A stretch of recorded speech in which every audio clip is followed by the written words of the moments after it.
จังว่าความละโมบโลภของคนนี่บ่ธรรมดาเกิดขึ้นนำมีหยังมันก็เป็นน้ำเบิดนั่นแหละสัตว์ตั้งโตให้บอกมันละโมบโลภมานี่เอาเขากินซ้ำเขากินพร้อมกันซ้ำเจ้าของบ่กิน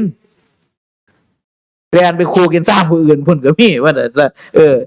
มาตอนนั้นก็ยอมหนีไปอย่างสันติล่ะถ้าเกิดมามีรูปมีนามความโกรธความละโมบโลภมันเกิดขึ้นในหัวจิตหัวใจของสรรพสัตว์ทุกตัวทุกตนเบิดนั่นแหละระวังดีๆนะพิจารณามันบ่มีอีหยังหลายหรอกโลกนี่เป็นอยู่จังซี่ละเฮาจะสิไปตื่นตระหนกตกใจไปน้ำมันบ่มีแต่เฮาหรอกในโลกนี่คนจักเท่าใดพันล้านคนอยู่ในโลกนี่ผลกระทบมันก็คือกระทบเบิดนั่นแหละถ้าเฮาบ่มีความอยากหยุดอยู่กับเจ้าของให้มันได้นี่พิจารณาทำไปเพียงแต่เหตุการณ์มันคิดมากกับ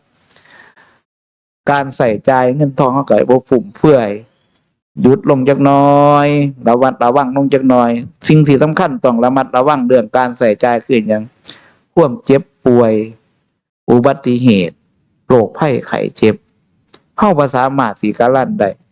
เฮาต้องคิดว่าเงินทุกบาททุกสตางค์ที่มันมีขึ้นมาได้ใช้จ่ายในครัวเรือน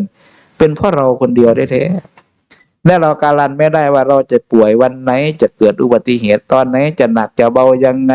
แข้งขาจะหักจะขาดหรือยังไงเรารับประกันบ่ได้ถ้ามันเกิดขึ้นกับเราคราวนั้นน่ะห้วยทอนมาเลี้ยงสิตัดทิ่มนวดแล้วบาดนี่